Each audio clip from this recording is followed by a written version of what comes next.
Good evening, everybody, and thanks for coming out. My name is Larry Abramson. I'm the Dean of the Journalism School here on campus, and we have helped provide this space here for tonight's discussion about refugee resettlement in Missoula. We really appreciate you all coming out and giving up the Cubs game, which I know have been part of my brain.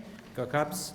To talk about an event that is even more important, of course, and that's refugee resettlement in Missoula.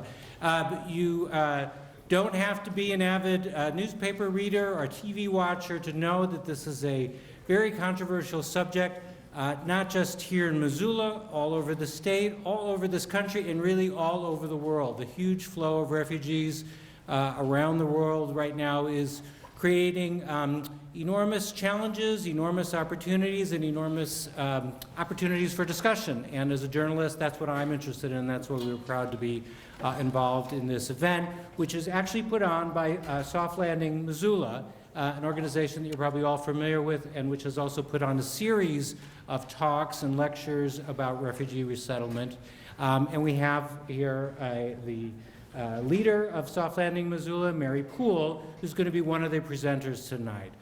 Joining her is Molly Short-Carr, who's the director of the brand new International Rescue Committee office here in Missoula. And the two of them are going to do a tag team presentation about how this process works and try to answer as many questions as you may have.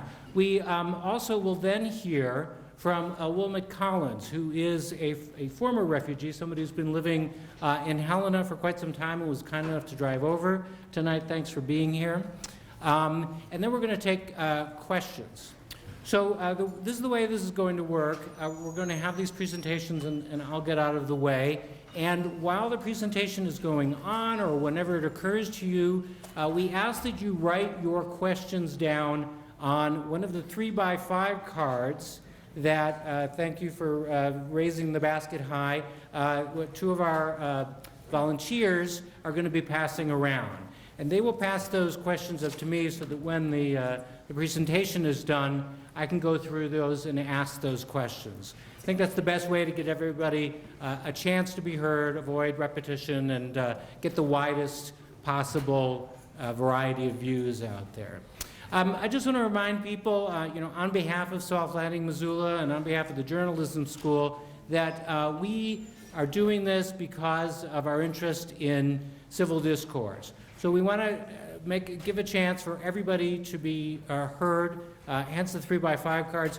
I hope you'll also respect the fact that not everybody agrees with you, and not everybody agrees with me, and I always ask them to please state their opinions respectfully, and that we let people, that we let people feel like their views are respected, even if they're not the majority opinion. Like I said, we're going to be sending all the questions through me, and then our guests, our panelists, are going to answer those questions.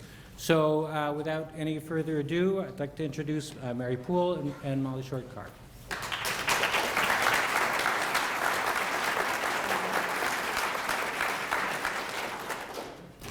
This is also a mic test, so yeah. Can everyone hear all right?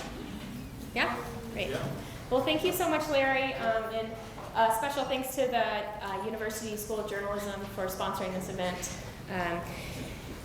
Also, quick thank you to our volunteers that are helping out today, and especially Miranda and Allie, who made those great programs and posters for this event. Lake Missoula Tea Company, who has once again provided tea for you guys. And also, I really want to thank Molly Short-Carr for joining us here today to share a little bit about the IRC too.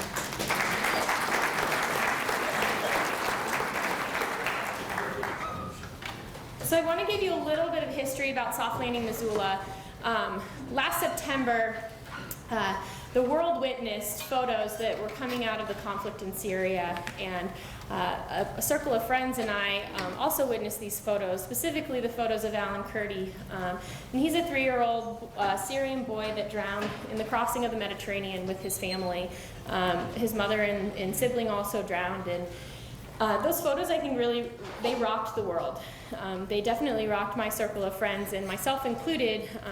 I have a small child, and he was 9 months old when we were looking at these photos in my living room. And the profoundness of sitting safe and warm and fed in a place, holding your child, and knowing that you were going to be able to provide for him and keep him safe, and that other people around the world would not be able to do the same for their children, was very heartbreaking to us.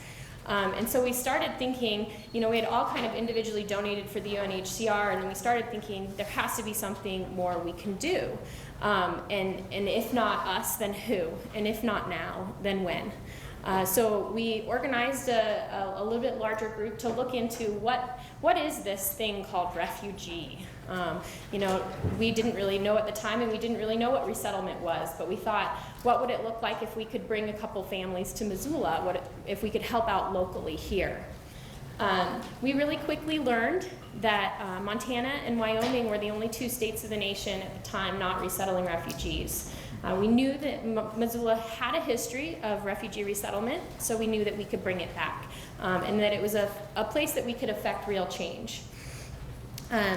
And we also learned that all refugees are resettled by one of 9 agencies. So that prompted us to reach out to these 9 agencies, the IRC being one of them, and ask, hey, over here in Missoula, Montana, do you think we could do our part and help out? So I'm going to let Molly introduce herself, or what the IRC does here, and yeah, take it away.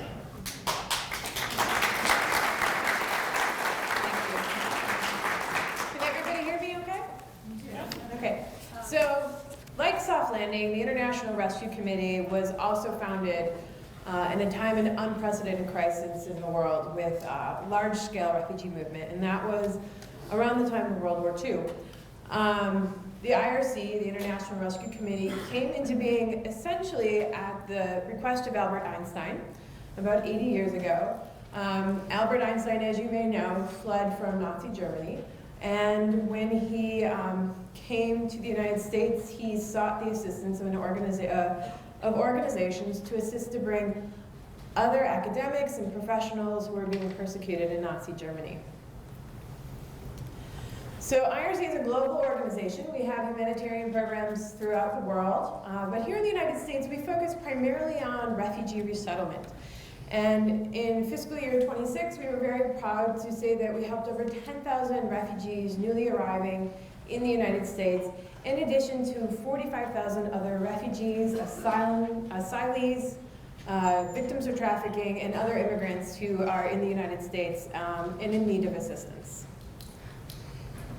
Oops, got to get this mouse under control.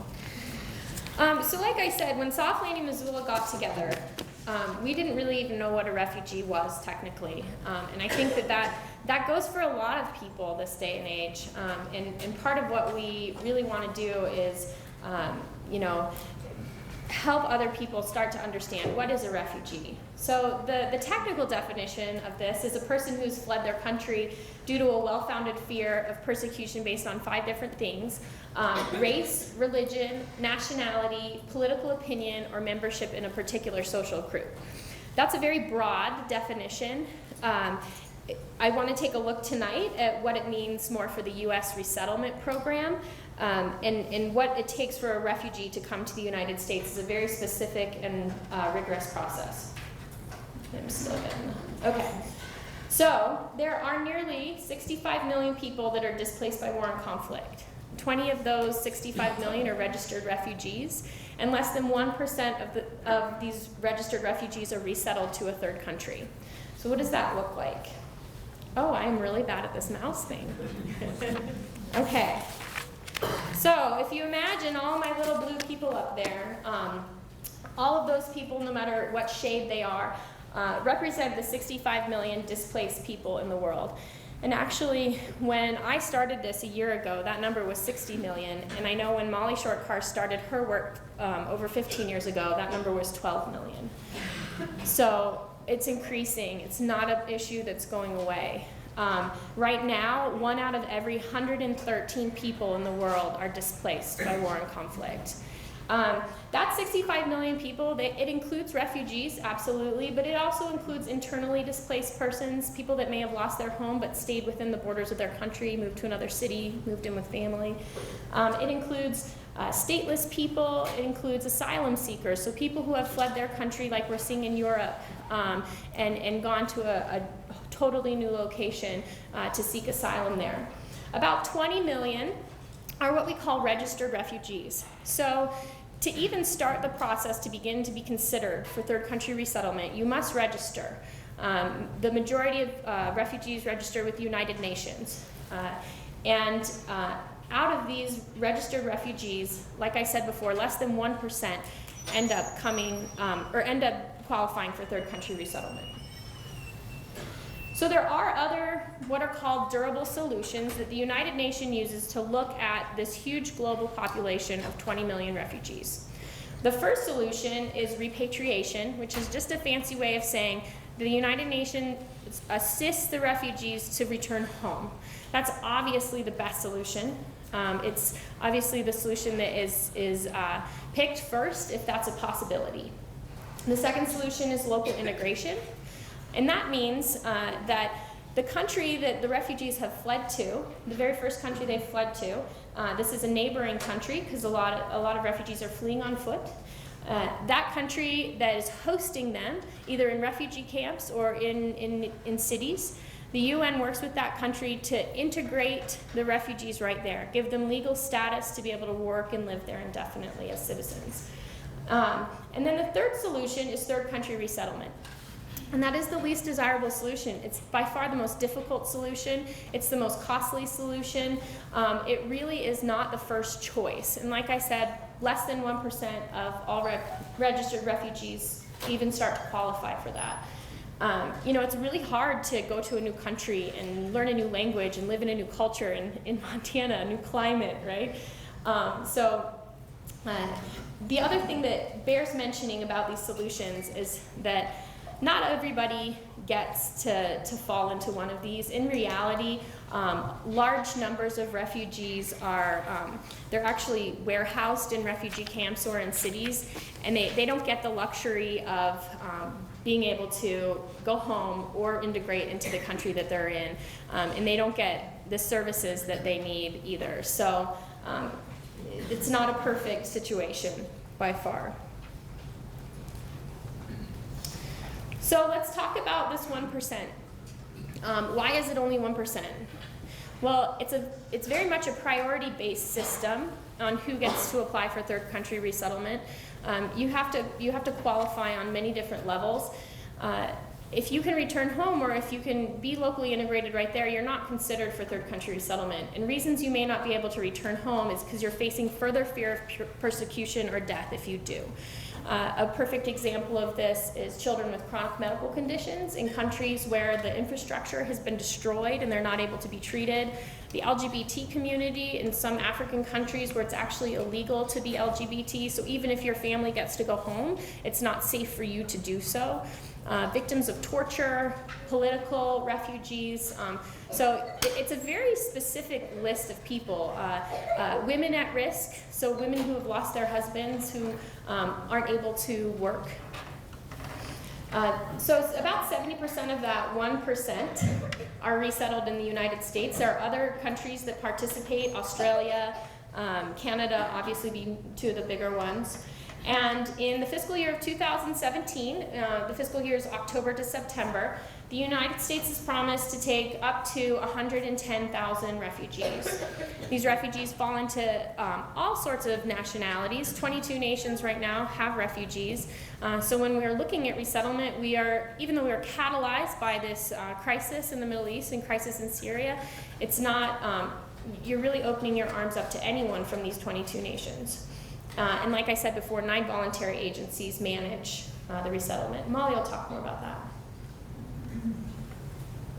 So this map that Mary switched to, as Mary said, the current U.S. refugee admissions program has about 22 different nationalities represented in it. There's more than 22 nationalities in the overall refugee population. This map is just kind of a general picture to help you see some of the places that refugees are coming from. Where you see stars are some of the larger populations where we see refugee movements and refugees coming to the U.S. refugee program. So, an interesting fact, individuals who are persecuted in fleeing from Africa or the Middle East to Europe via boat or whatever means are not considered refugees by our definition. They're considered asylum seekers. Refugees are individuals who are resettled through our process to the U.S. It's important to note that there is not a path for people who flee to Europe to then come to the United States in the U.S. refugee admissions program. Oh man, I am so bad at this. It's not intuitive. It's going the wrong way. You're fired. I am fired. All right. I'm fired from volunteering. Thanks, Molly. You're welcome. So to understand the big picture of refugee resettlement, it's good to have a little understanding of the history of U.S. refugee resettlement. As I mentioned, back at the time of World War II, there was unprecedented number of movement of refugees throughout Europe, Northern Africa, and other areas of the world. And as the world started coping from the after effects of World War II, we started thinking about this concept of refugees in a more global manner. And sorry, I have to reference my note. So in 1951, the United Nations developed the UN document that basically guides the world on the treatment of refugees. And at that time, it was very specific to European refugees. It wasn't a global vision of refugees. So it was really defined by a geographical area.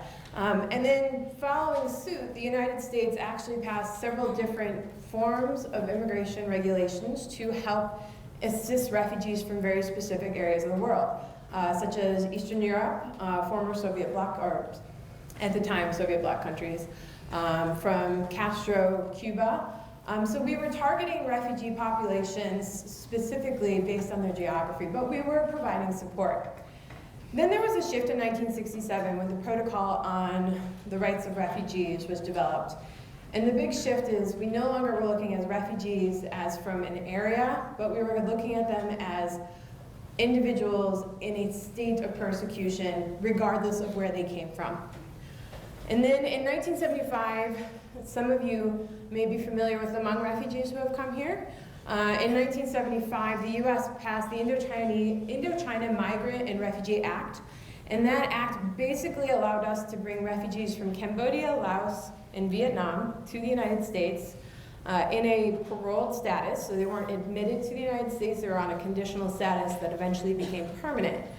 And then in 1980, we created the Refugee Act, and the Refugee Act of 1980 really is the foundation for all of the refugee programming that we have today. It established the Office of Refugee Resettlement.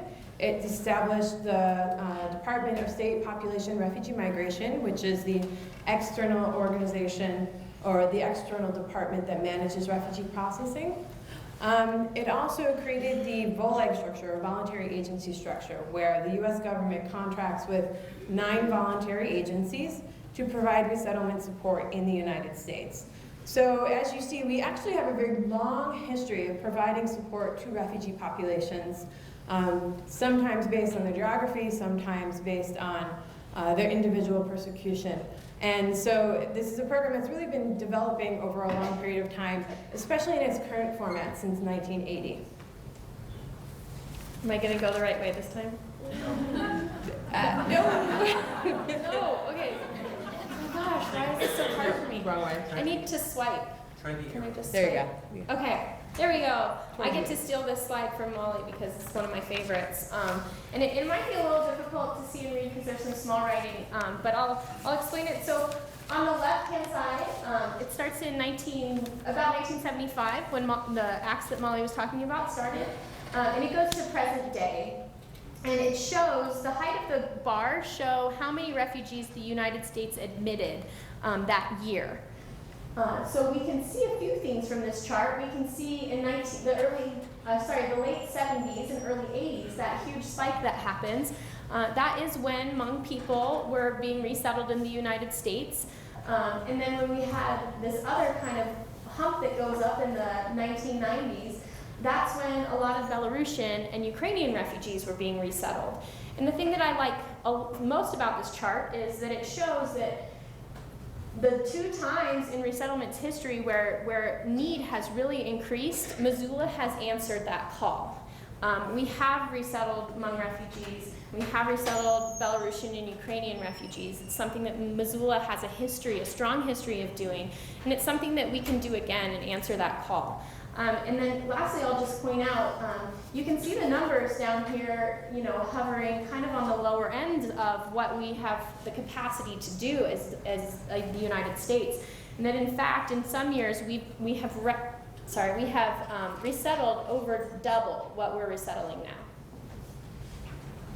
Oh my gosh, I should not be in charge of this. I'm scooching over. Can't even do it. So we're going to change format now, and we're going to go to a slightly different presentation style. And we are going to take a journey with the refugees. All right, this is a Prezi. I love using these. So Mary talked a little bit about who refugees are. So let's talk a little bit about their process of coming here to the United States and their process of becoming refugees. It really starts with the flight story. A refugee is a person who has to cross an international border before they're technically classified as a refugee. Very often, refugees do not have the privilege of deciding when they're going to flee. It is generally a spontaneous event that is caused by something that's happening outside of their control, whether it be war or persecution based on one of the 5 factors. So think to yourself, if you were in your home one day and you didn't have any time to prepare, but you had to leave right then, right there, you have nothing else, you have no chance of staying, what do you think you might bring with you? I know if it was personally me, I'd be like, I'm gonna grab my passport and my wallet and my dog. Sorry, Jason, sorry to my husband. He could get himself. But I'm not gonna be like packing my bags and making decisions and thinking, oh, I should grab these documents if somebody is outside my door looking to cause me harm. So I'm gonna grab as little as I can, but as fast as I can, and I'm gonna be out the door. Quite often, refugees, when they flee, they leave with only the clothes on their back and their children. They're looking at their priorities. Their children, the clothes on their back, whatever document they can grab. If they have any money, they'll try to grab it, but sometimes they don't even have the opportunity to do that. So once a refugee flees and crosses an international border, they're faced with a totally new set of challenges. Where to go? Different countries have different receptions of refugees. So if we're talking about Congolese refugees, they can flee to, say, Uganda, Tanzania, Kenya. There's many bordering countries. But every one of those countries is a sovereign nation that has their own rules and regulations to the treatment of refugees. Some places require refugees to live in camps. Others require refugees to register, but then allow them free movement within the country. So every situation is different. And those different situations also lead to logistical challenges for aid workers and for the refugees and for the host countries. As an aid worker, many will experience challenges trying to provide support to refugees in one country, and in another country will have no challenges whatsoever, or will have to follow different rules and regulations. So on the international level, with so many different players at the table, it's a very challenging logistical situation. I mentioned earlier, sometimes, you want to grab your child, that's the first thing you think, but oftentimes families don't have the luxury of finding each other when they have to flee. And it can be sometimes decades before families are reunited. Sometimes in refugee camps, they find each other. Sometimes after resettlement, they find each other. There are agencies that provide support for families to reconnect. Family reunification can be done through UNHCR. If they have refugees connected in 2 places that identify each other as family, they'll help connect them if possible. The Red Cross and other international organizations also have mechanisms. But the reality is sometimes you don't even know if your loved one's alive. and if you're going to be reconnected with them. And then once you're in that secondary country, quite often you're going to live in a refugee camp. Most host countries do require refugees to live in refugee camps. And then you have a whole new set of challenges to work with. How are you going to find food? Where are you going to live from day to day? What do you have for safety? Quite often in refugee camps, gender-based violence is very high, and women are particularly at risk in those refugee camps. Life can be very challenging. Oftentimes the food that are provided to you is not enough for your daily nutrition or your daily nutritional needs. 1,200 calories a day of maize and oil and some salt and then water, just the core essentials to keep you going. And then you want to also try to keep your family together, but there's not sufficient shelter. So oftentimes people are crammed into very small spaces within the refugee camp. And sometimes they can be there for 15, 17, 20 years. And so you have to really learn to accommodate to life in the camp. So how does the journey look like coming from the camp to the United States? Every refugee in the host country must register with the host country and must register with UNHCR. And these regulations will change from country to country. As we said, every country has their own rules. But before we even look at somebody for refugee resettlement, we need to make sure that they're registered with both UNHCR and the host country in compliance with that country's laws and regulations. We also need to determine if they can return home or if integration is a possibility. As Mary mentioned, integration in this context means becoming part of the secondary host country's society. And that means civil society, economic and social society. And this is a very, it's a good option, but it's a very challenging option because some of these countries are hosting 500,000 people in a refugee camp. And that's really economically a challenging proposition to ask host countries to take on all at once. So secondary integration into the host country generally does not happen. Refugees, after they're registered with UNHCR and they are registered with the host countries, can choose to apply to the U.S. Refugee Admissions Program. Refugees do have to apply to the program. We don't select who we want to be in the program. Once they apply to the program, they do go through a screening process. It takes an average of 24 to 36 months. Some cases may be expedited for security reasons. For example, women at risk or people who maybe have a high political profile and are continue to be at risk even in the secondary country may be processed quicker through a special process.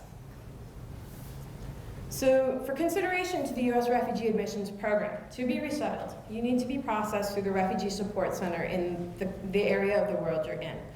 There are 9 refugee support centers. For example, there's one in Nairobi, Kenya, and that covers all of sub-Saharan Africa.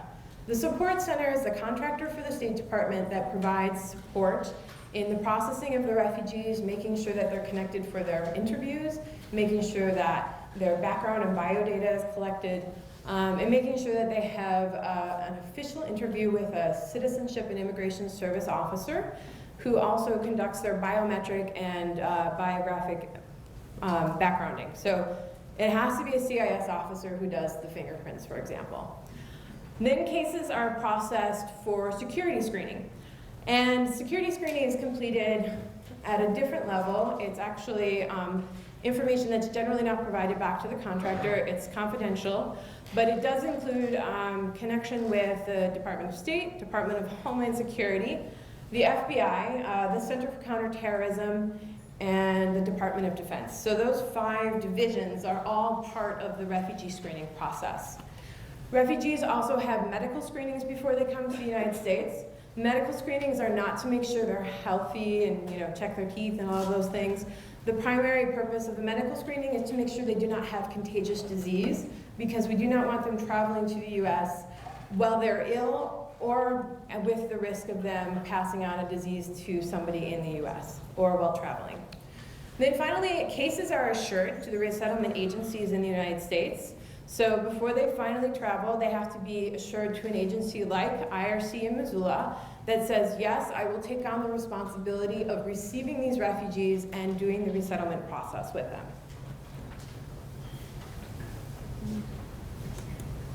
Oops, sorry. I'm not supposed to do things with my left hand. Before refugees do come to the United States, they participate in a cultural orientation training. These trainings range between 3 to 5 days in length, depending on the population, and they cover very general information, 14 key concepts about life in the United States and about travel. They don't talk about Missoula because the refugees in those trainings are going all over the United States, not just Missoula. So they will learn big, important concepts, like the idea of living in a traditional Western home. In some of the refugee processing sites, they actually have model kitchens and model bathrooms, so they can help the refugee understand how those kitchens work. Because if you've never lived in a westernized home, this is going to be a new concept for you. They also go over important documents that refugees are going to need to understand and hold on to and keep protected, like their social security card, their work authorization documents, and their entry documents.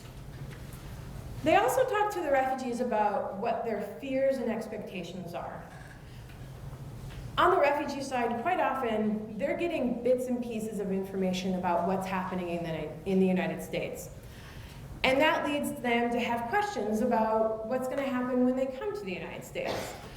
So sometimes those fears and expectations are a result of getting the information about what's happening in the US and how the world is progressing.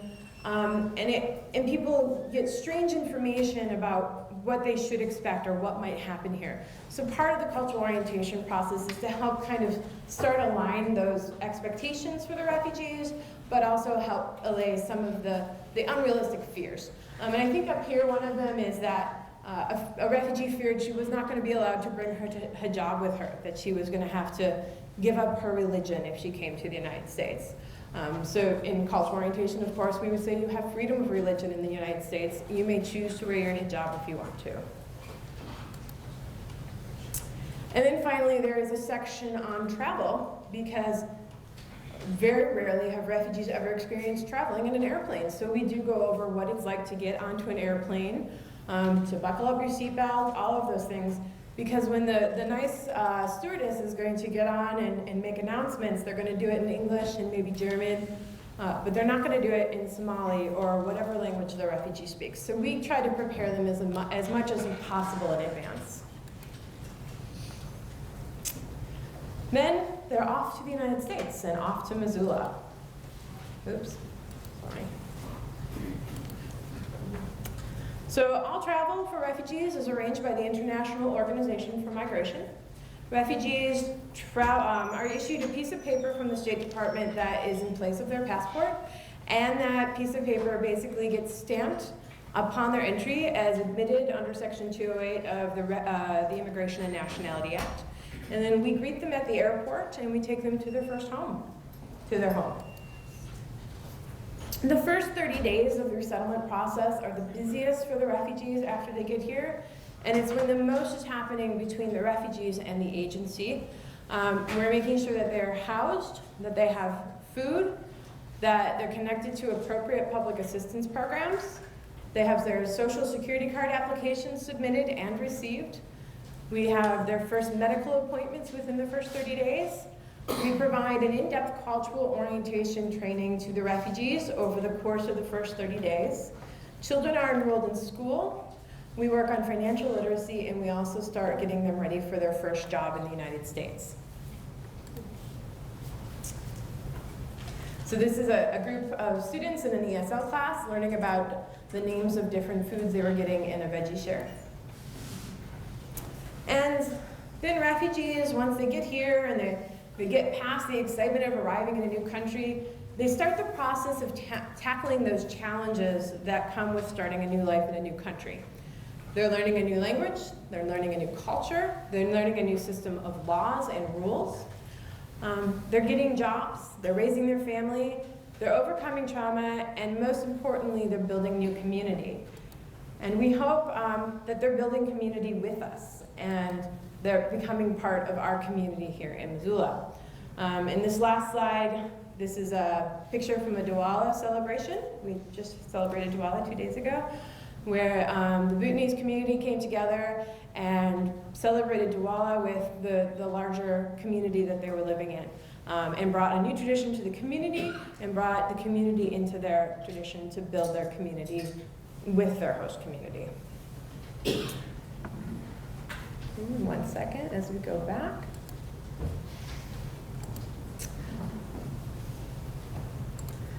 So once a refugee is here, after 1 year they apply for permanent residence. This is required. After 5 years, they are eligible to apply for citizenship. And about 55% of refugees apply to become citizens. There is a ESL, or an English as second language test, that a refugee must pass, both written and spoken, and a civics test that the refugee must pass. They must also show that they've been a person of good standing their entire time here in the United States, and that they've spent most of their time here in the US. But 55% of refugees become citizens, and that's in comparison to about 40% of the overall immigrant population who become citizens. So what does refugee resettlement look like for Missoula? So in Missoula, we started operations in July. We had our first refugees come in August. There's only one voluntary agency here, or VOLAG, and that is the IRC. In other cities, there can be 5, 6, or 7 VOLAG voluntary agencies providing refugee resettlement support. This is a federally funded program initially, but the services provided by IRC are both public and privately funded programming. IRC is a nonprofit organization, and we bring in both public, private, grant, foundation, resources to build up programs to provide support to refugees. Currently, we have 2.5 staff. I'm one of those. And as we increase programming to support the refugees coming, we will increase our staffing size. This year, we're expecting refugees from Congo, Iraq, Syria, Eritrea, and maybe some other locations, but we haven't identified them in our system yet.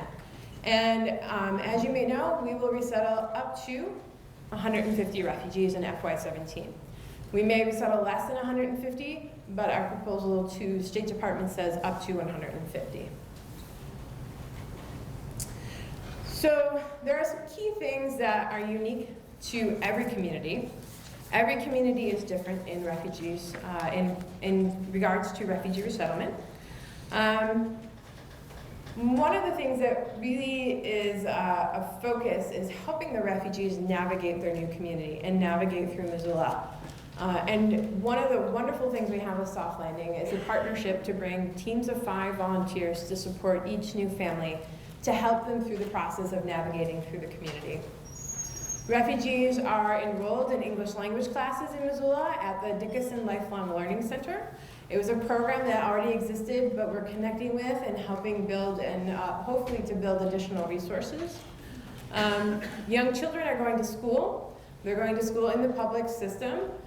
There was already existing ESL programming in the public school system, so there was already a structure in place. And refugees are already starting work. Hard to say, we've had 6 families arrive. The first 5 all have at least 1 adult already working, which is pretty phenomenal if you think about it. They just, first family arrived late August. And we also are able to enroll refugees in public assistance in Missoula. And the public assistance, so public assistance is based on regulations for Montana. And we'll talk a little bit about that in another slide.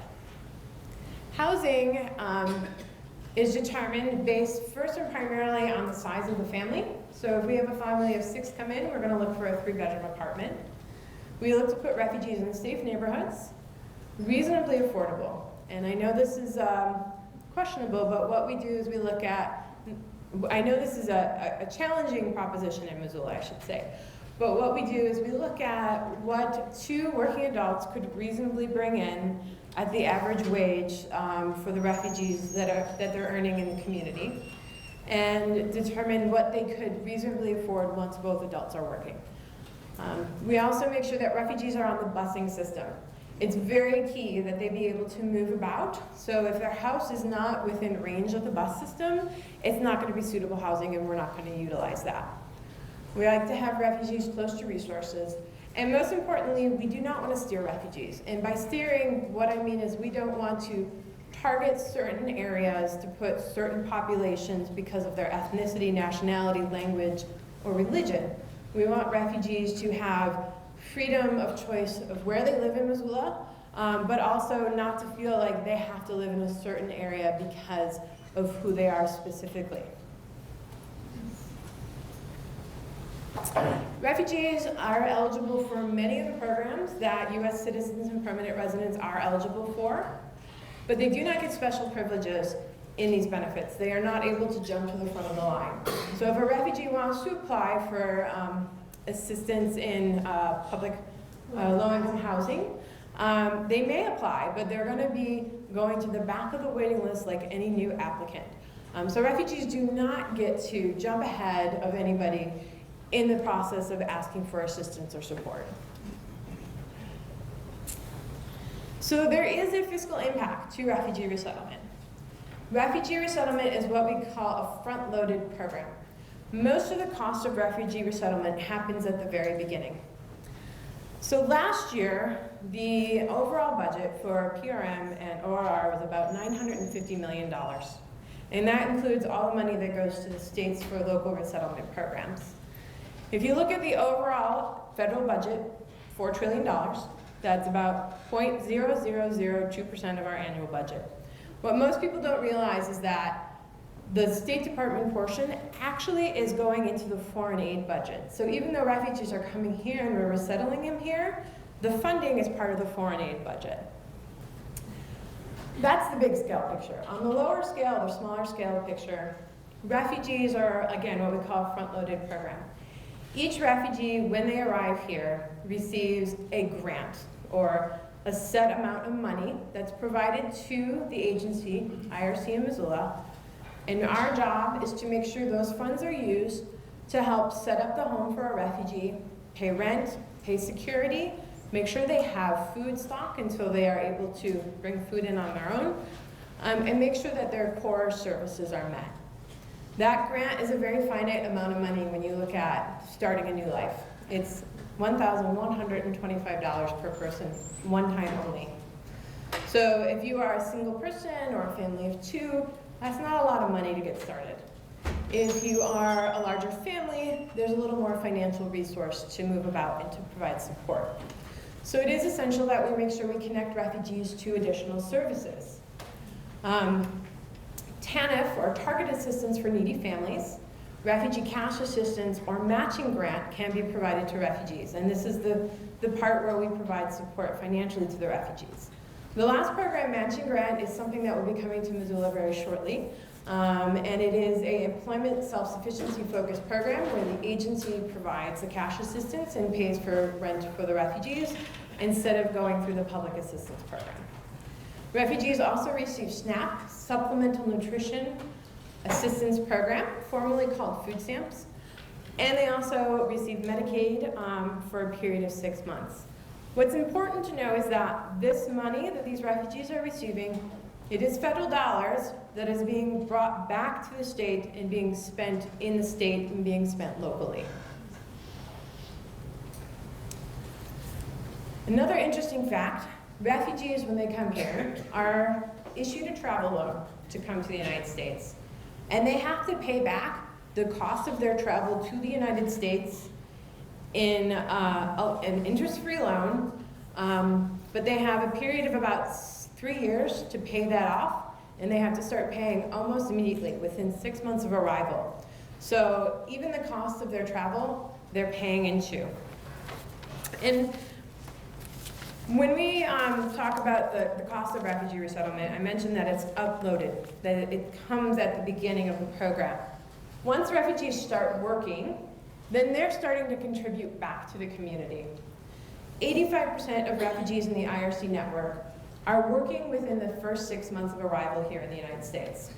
As they start working, they stop using public assistance, they start paying taxes, they start paying into our systems. Hopefully, eventually, they buy homes and they're paying for property taxes. But on average, it takes about 13 to 22 years, and this depends on the family size and where they're located, but between 13 and 22 years before they've basically paid back for their cost of their resettlement to the United States.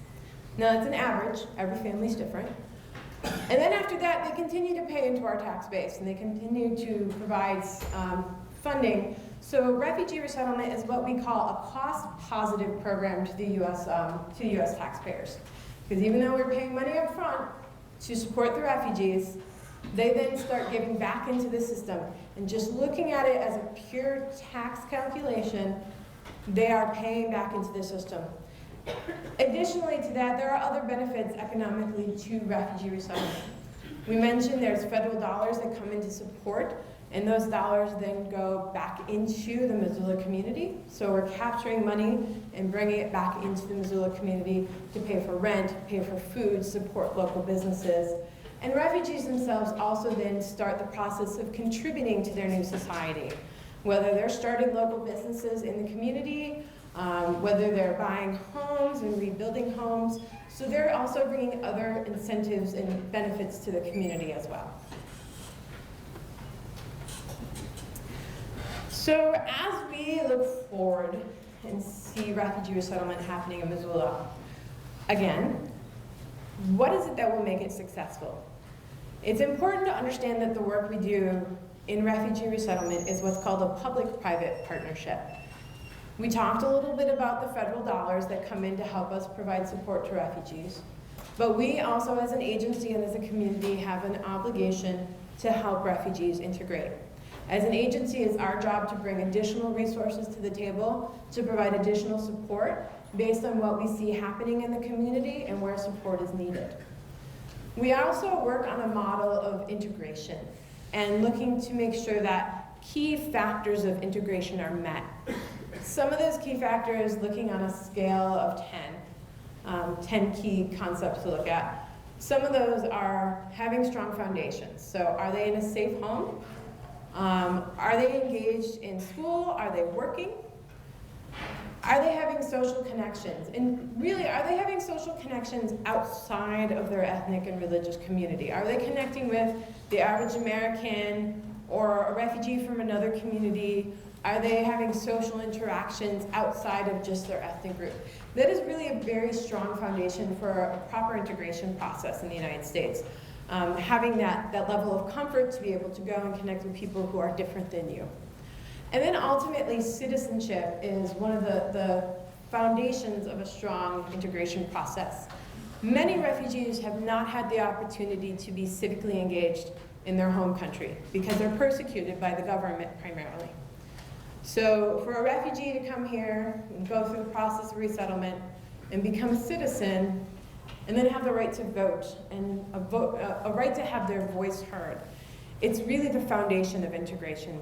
And I think the United States really leads the way in defining a proper process for refugees to become integrated and resettled in our country, ending with this concept of citizenship. Okay.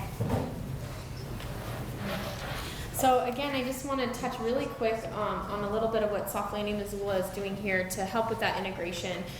We really are a community engagement group. That's what our goal is to engage the Missoula community. Our vision is to help Missoula become a welcoming, supportive, and informed community that it has the capacity to assist refugees to integrate and thrive. And really what that means is it's twofold. Of course we want to be serving refugees, but we also want to serve our greater Missoula community and give them the support and resources that they need to do the best job that they can do to serve refugees. Does the little clicker down here work? I'm like embarrassed. Yes, I can understand arrows. Okay, so our key projects we're doing right now, obviously education and outreach, as I talked about, that's a very important piece of what we do. We're also working with a couple different organizations in the community and beginning to offer our own language support services, some English tutoring for adults in the workplace, and academic tutoring for kids after school. We are working on a transportation program. For part of that, we have volunteers that are showing refugees how to use our bus system, but we're also working with Free Cycles to provide bicycles and bike maintenance classes, bike safety classes, and then working with groups of volunteers to orient families to our wonderful commuter trails that we have here in Missoula. As Molly mentioned, Soft Landing Missoula is helping organize volunteers. One of the things we're doing with those volunteers are organizing teams of 5 mentors around each family, and that I think has been a really amazing program.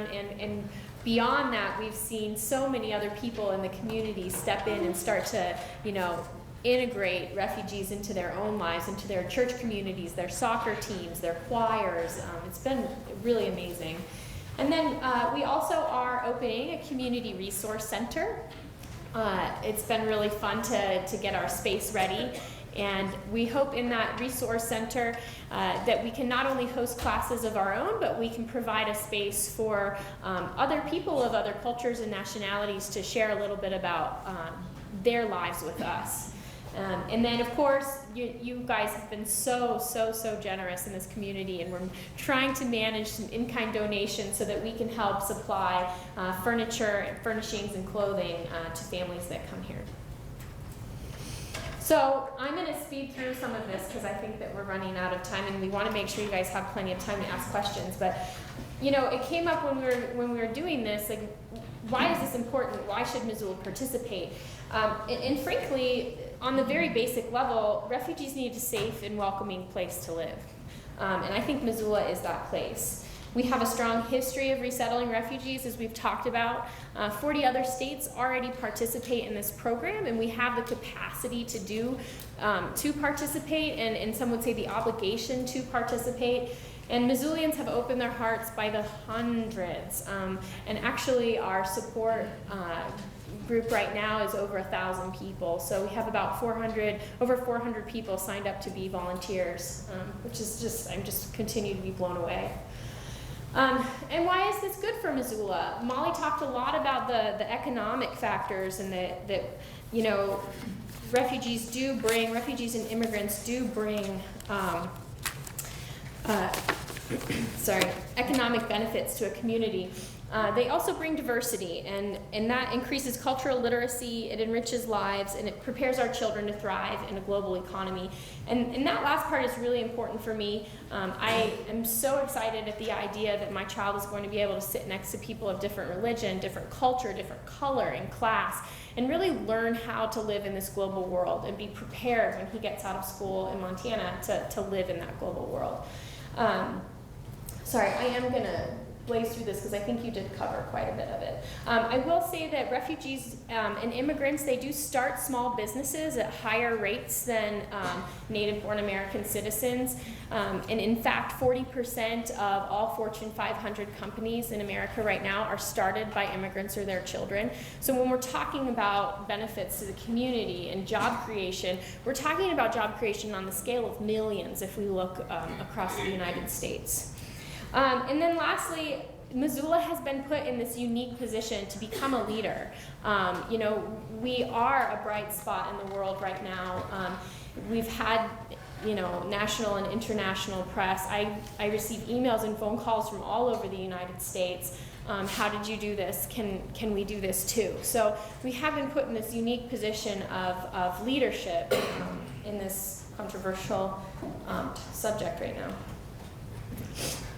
So just to end from the IRC perspective, Bob Johnson, who some of you may know, actually was involved in setting up the IRC office back in the late 70s, early 80s to receive among refugees. And he was asked to come back and do an assessment process to determine if we wanted to resettle refugees here again. And this quote kind of touched me even before I came here. Missoulians have shown the country and the world what it means to welcome the tired and poor and to support them as they integrate and regain control of their lives. And so this kind of just symbolizes to me what Missoula has come to me in the short period of time I've been here. And so IRC just wants to thank you as a community for welcoming us here and starting this very important work with us.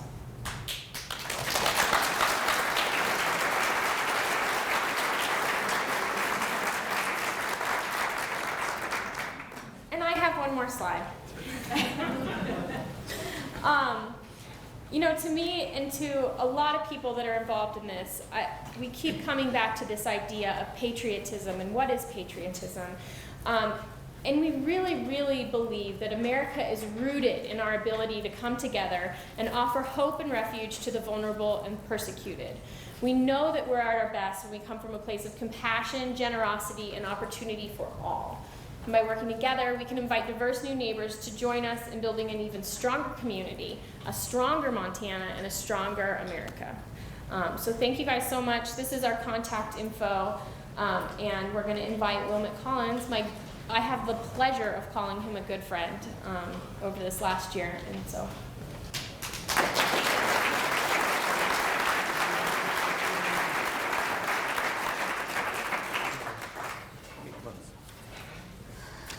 Good evening. And I want to thank Missoula for having me here today. I also want to point out my spouse, because had it not been for her, I'm honest, I won't be here.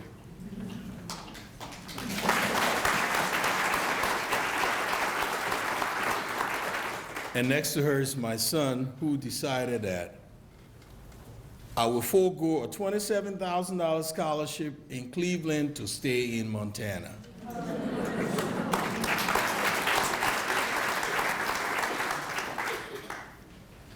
Well, my wife and I, we're from Liberia, West Africa. If some of you have done your homework and your history, you know Liberia was established by slaves that were freed from this country and went back to Africa and established that land, they landed on as Liberia. And they were so moved that they decided to name the capital city in honor of your fifth president. Who was he? Quick. James Monroe. The capital of Liberia is Monrovia. When they got to Liberia, places they had lived here in America, they decided to name those places in Liberia. Like, I'm from Maryland in Liberia. We have Louisiana, we have Georgia, Mississippi. Hey, you know. So, and life in Liberia was pretty comfortable. We're from a middle-class family. My parents came to school in the United States. My dad went to Howard University, did civil engineering. My mom went to San Francisco State University, did education administration. And they both worked for Firestone. You know your Firestone tires? Your BF Goodrich tires? Those, all the materials from Liberia. So now when you're riding those tires, think on the refugees from Liberia. But anyway, but we lived comfortably. I went to the University of Liberia on a tennis scholarship. My wife went there, graduated with an undergrad in chemistry and zoology or biology or something. And then she entered medical school. And then that war, that when you're at the university, you know, university students are curious people.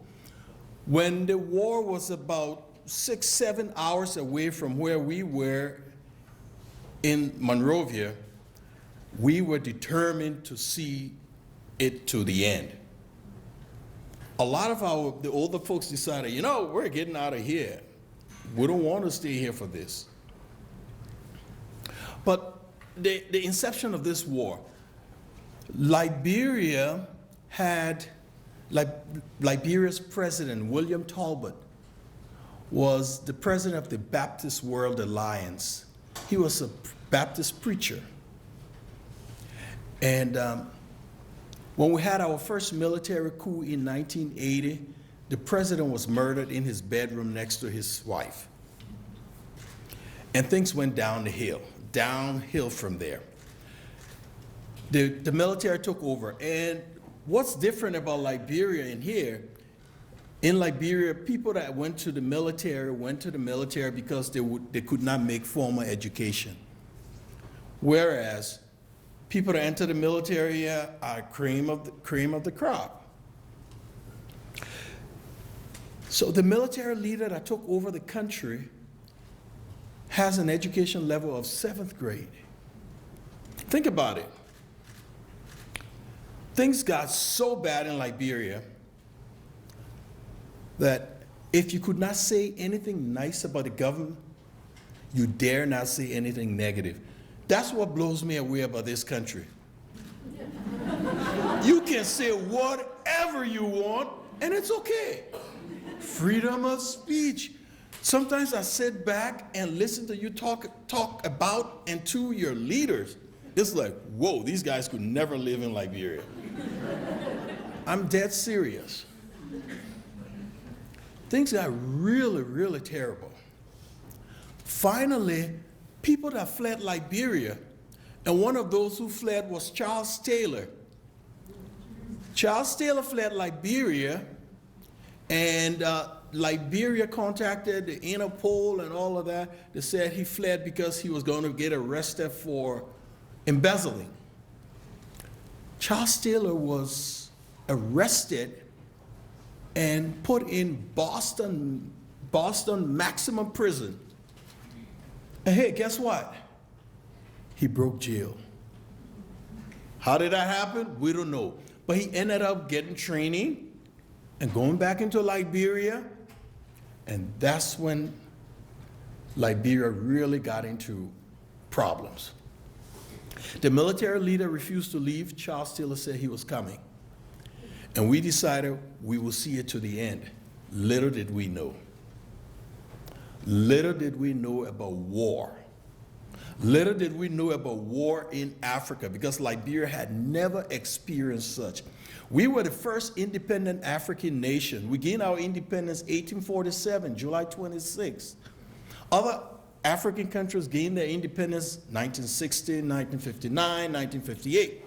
So we were considered the light in darkness, Latin, lux in tenebris, light in darkness. We took light to Africa. But when Charles Taylor started his war and we decided we would stay to the end, he slowly crept up. And then finally we heard an announcement: the war will last for 2 weeks. Save enough food and water for 2 weeks. So hey, only 2 weeks, we can do it. We saved enough food and water for 2 weeks. Guess what? The war lasted 14 years. And what happened in those 14 years? In the first 3 months of the war, the United Nations estimated 250,000 Liberians died. Think about it. The whole of Missoula, the whole of Helena, and Billings. In 3 months. Other West African countries saw the chaos and the carnage and total destruction in Liberia. The country they held up there was going through this. They decided to send in a peacekeeping force.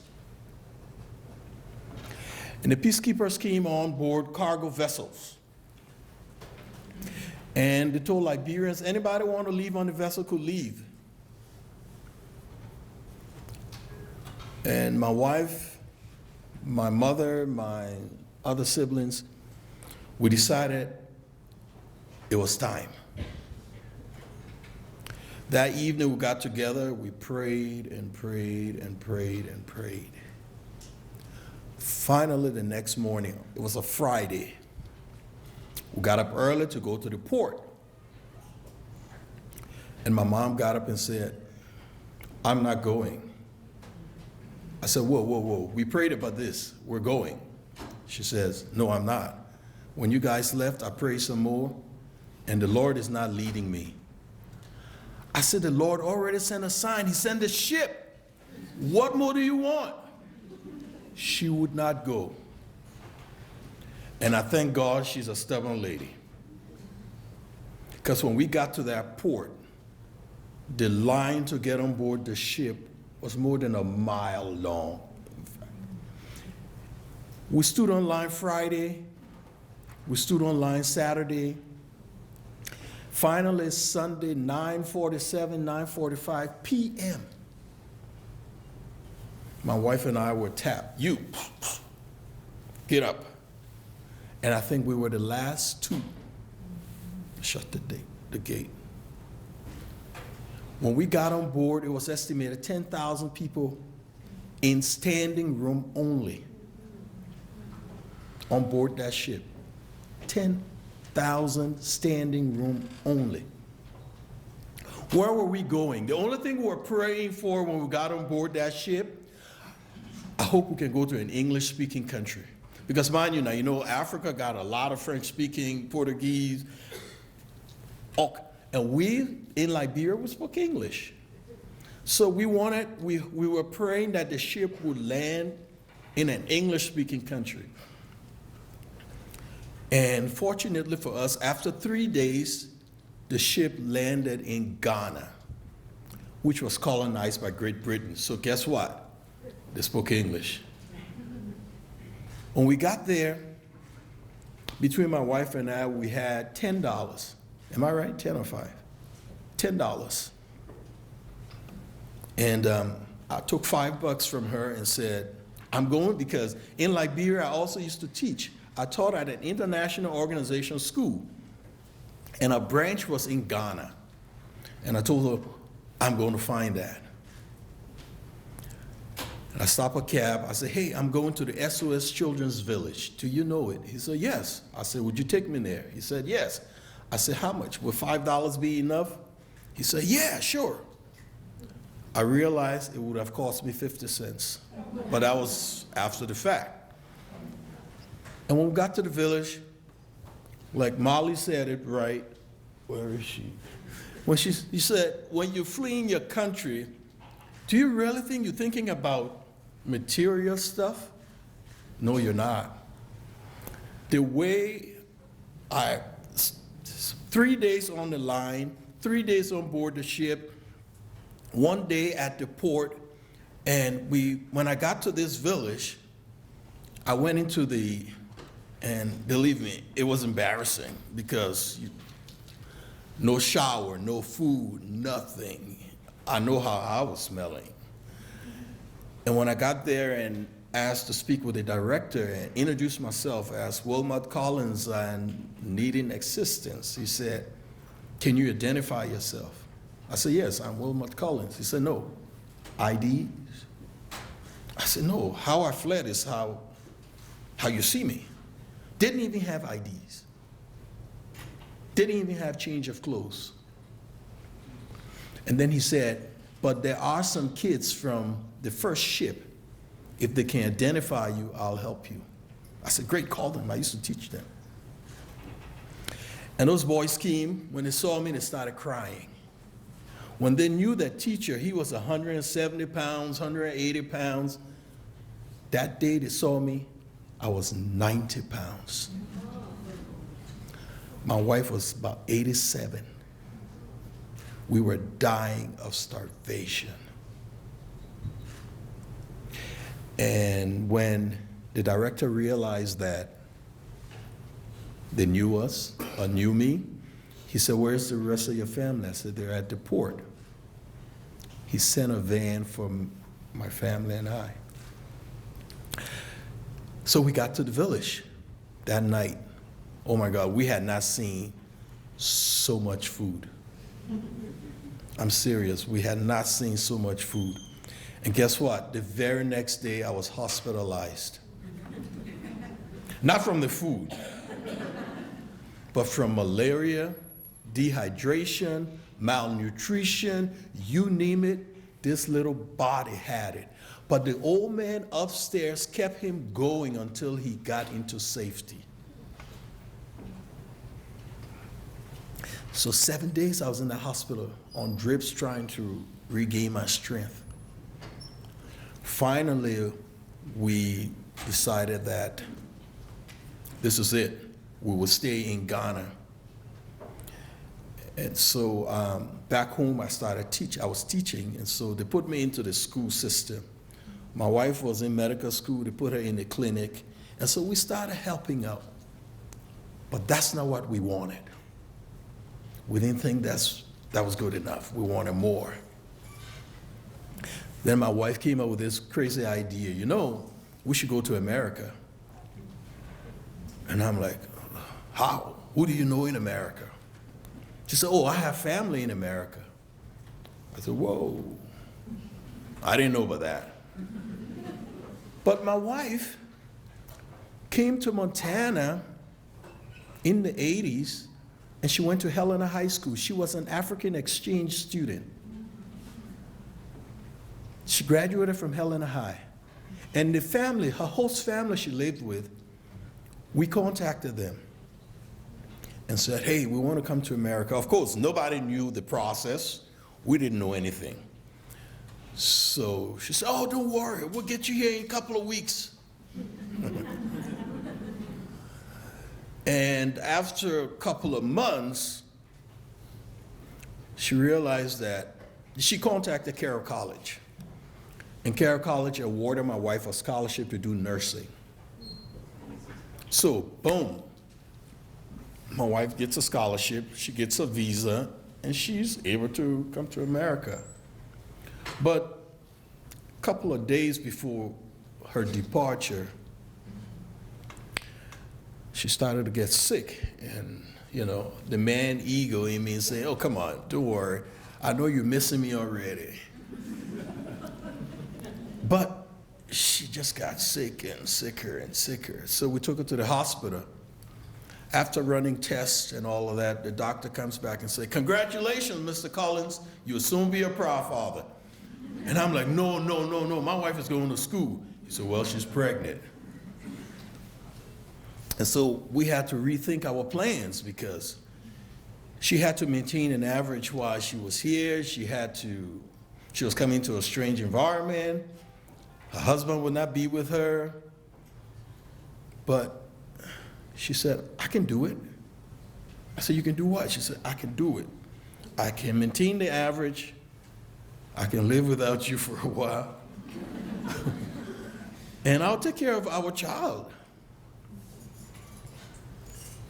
And she did it.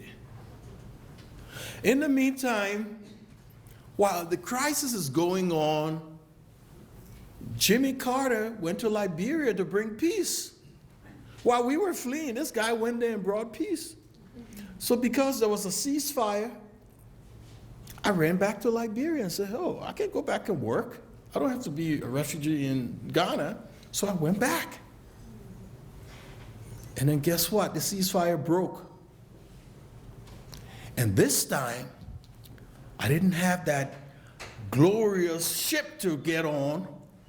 I started trekking. And ended up in the Ivory Coast. And guess what? They were colonized by who? France. What do they speak? French.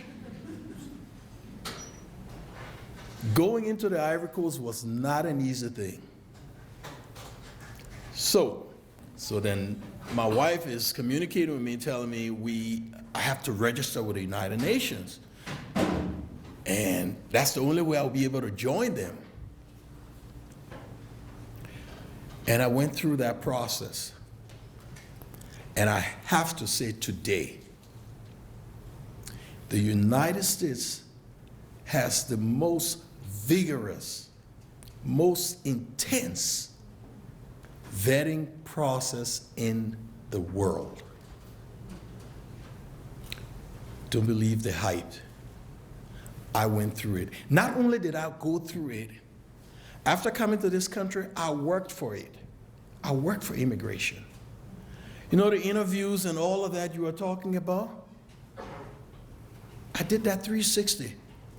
I went through that interview also. Then I started interviewing others.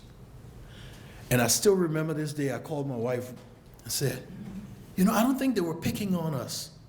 Here am I doing the same thing they did to us. That was a process that worked.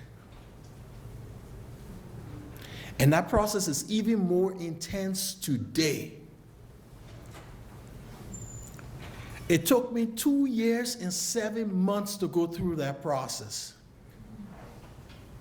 When I saw my daughter for the first time, she was just short of 1 month short of 2 years old.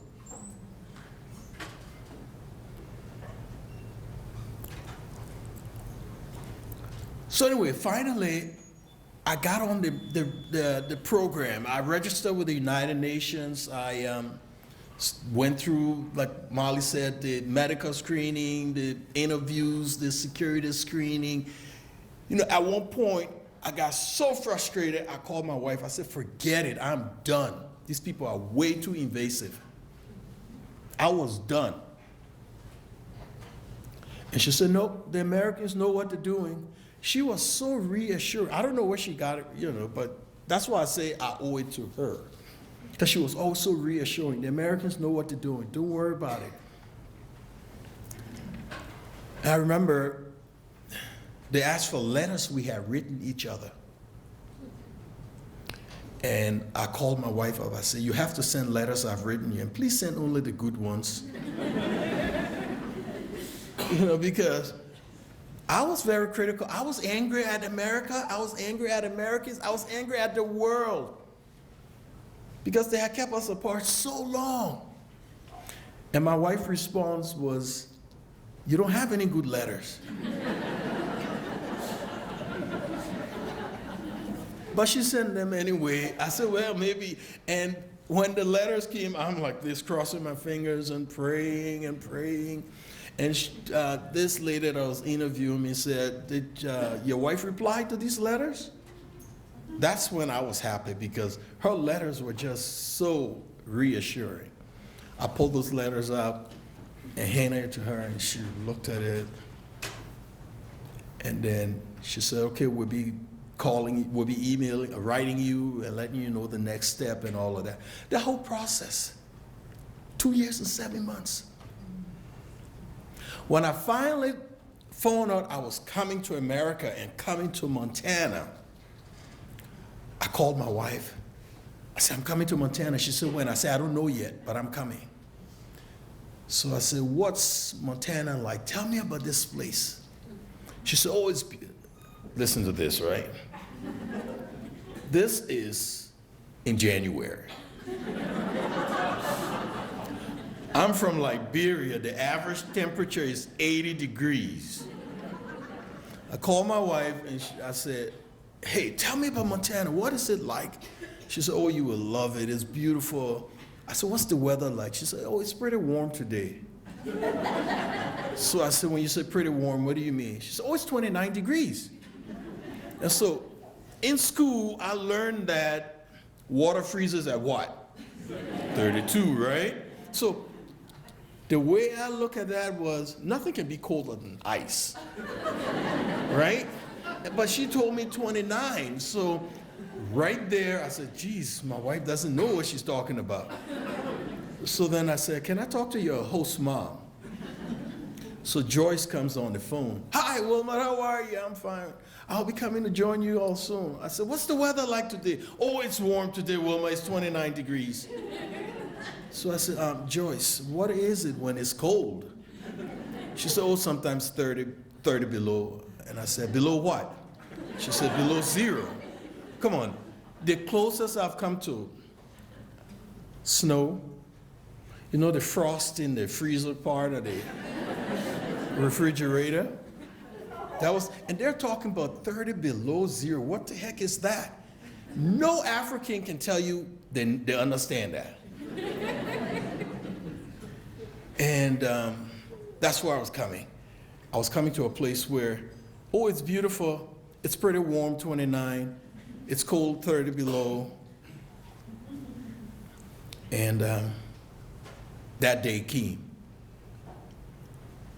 My sister was in New Jersey. My sister was a smart one. When she heard of the war coming, she decided, since it says 14 days, I'll come to America for 14 days. She went to the embassy, she got her visa, and she came to America, and she lasted 20-something years. That's why I say she should go in the Guinness Book of Records as the longest visitor to the United States. But I called her and said, I'm coming to America, I'll be at JFK this date. She said, oh, I'll meet you. And what I bring, you put it on. Where you going? I've been there. It's crazy there.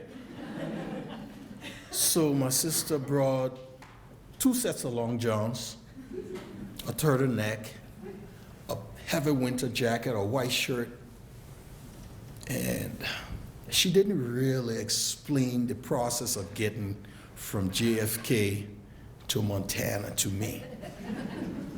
So that morning, I put everything on. 2 sets of long johns. Can you imagine? This is February now. I put 2 sets of long johns on, my turtleneck, my white shirt, my big winter jacket. I was ready. She didn't tell me, you'll be in a plane. She didn't tell me, you'll be in the airport.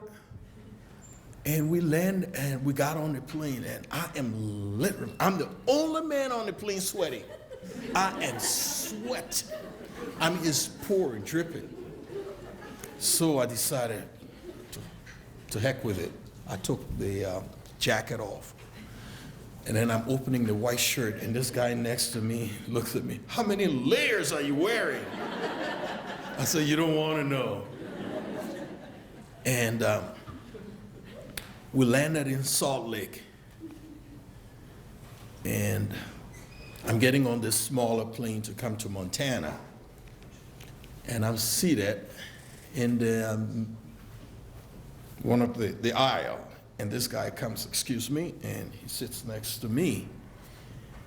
And he looked at me and said, you must be Wilmot. And I'm like, whoa, who are you? I'm just from Africa. How can someone just know me on the plane and called me by name? So I said, whoa, who are you? He said, I'm Craig.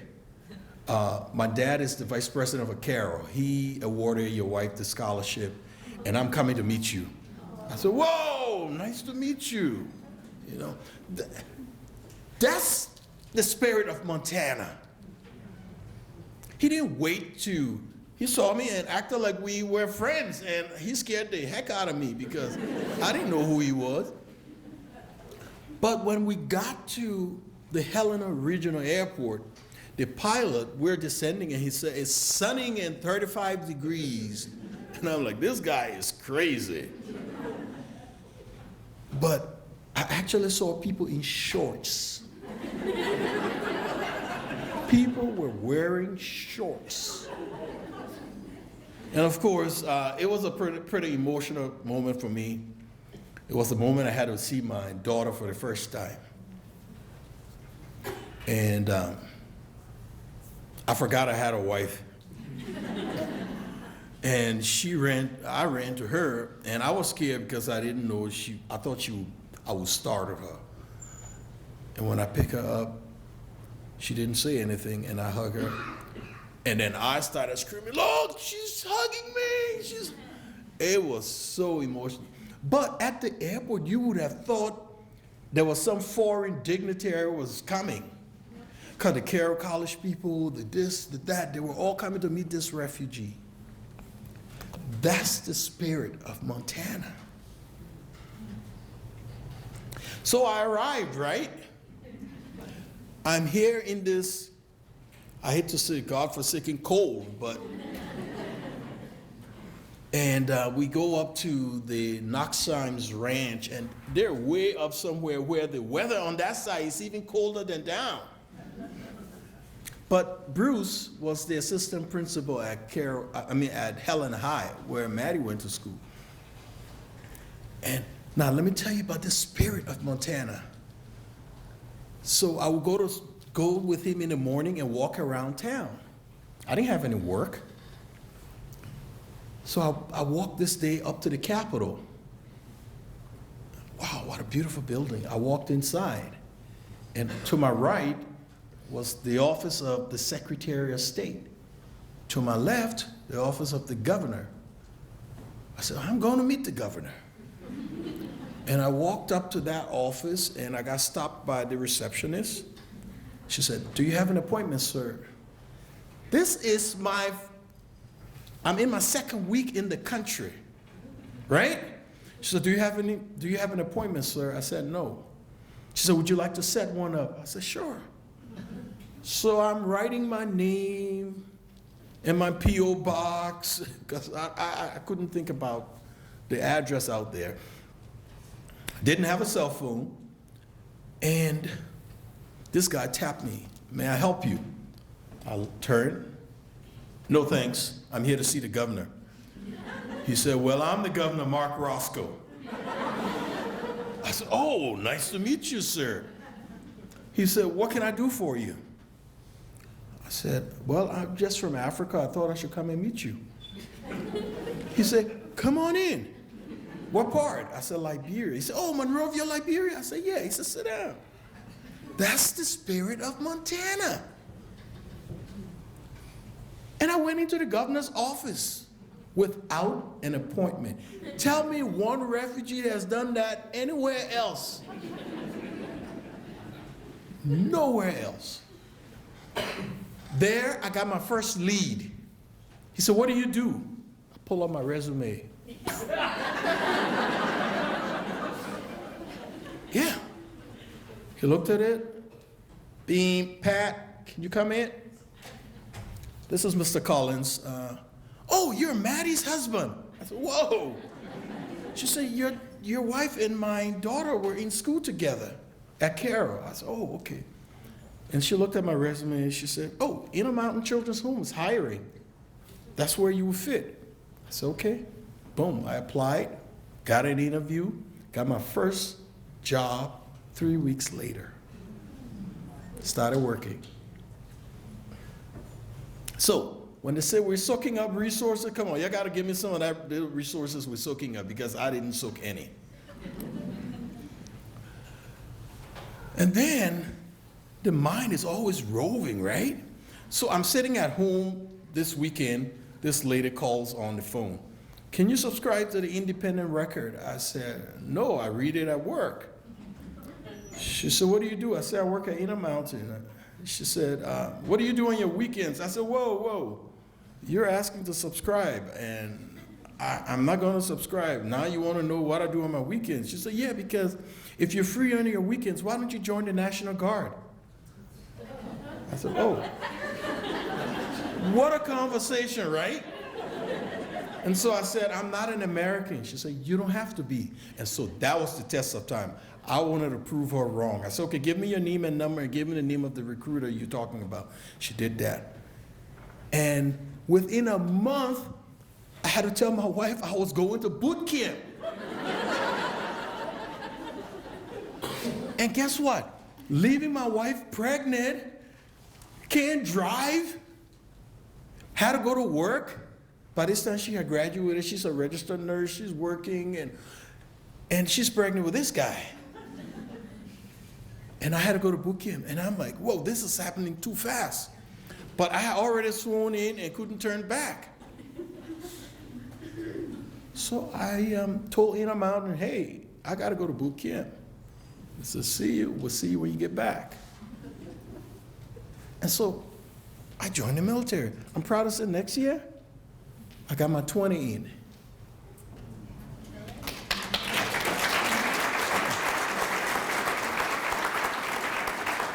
Oh, and by the way, I still have to salute my wife, because she's a big-time officer in the military also. I have to salute her, you know? And my daughter decided, we spent all this money sending her to college in Seattle, Washington. She comes back to Montana and she joins the Navy. And so she's in Florida serving. This is our story, and we're sticking to it. Larry?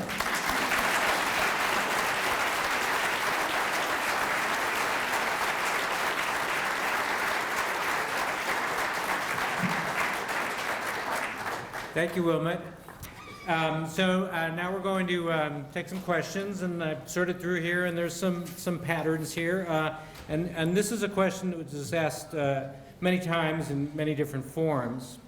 And it's about whether there's been any effort made to engage the Missoula host community that is not as receptive to refugees as students in the university may be, and other versions of this question ask whether there's been any effort to engage the fact that other parts of Montana, other parts of this area, this western Montana, are not going to be as receptive to refugees. I was slightly distracted gathering. So I think the gist of it is, what are we doing to reach out to people who are not so supportive of refugee resettlement and to have that discussion?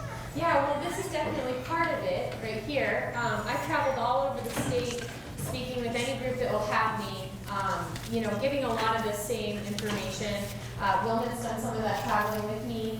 I think that part of the issue is of course, the large amount of misinformation that's out there.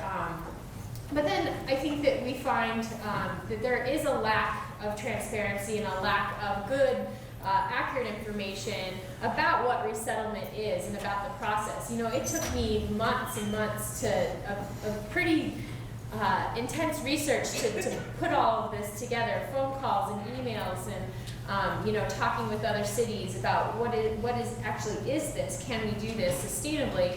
And so I think that one key is getting information out there, helping people to understand what is the resettlement process. Another key is including people and being able to have the harder conversations and being able to respectfully and with compassion and kindness listen to their concerns, because there are a lot of valid concerns. And there are, we need to build our community outside of who's standing right next to us. And we need to continue to build our community with people that may not feel the same way or think the same way as we do, and find similarities instead of differences. So there is that work going on, and I would just encourage, if there are people that have questions and want to get a group together for us to chat with or talk with, we're more than happy to do things like that. So. From the IRC perspective, we will always be open about what our intentions are. We will always engage the community through consultation with partners and with local officials, but also through meetings of this nature to get feedback, also to hear concerns, but also to hear what people would like to see. This is a community program.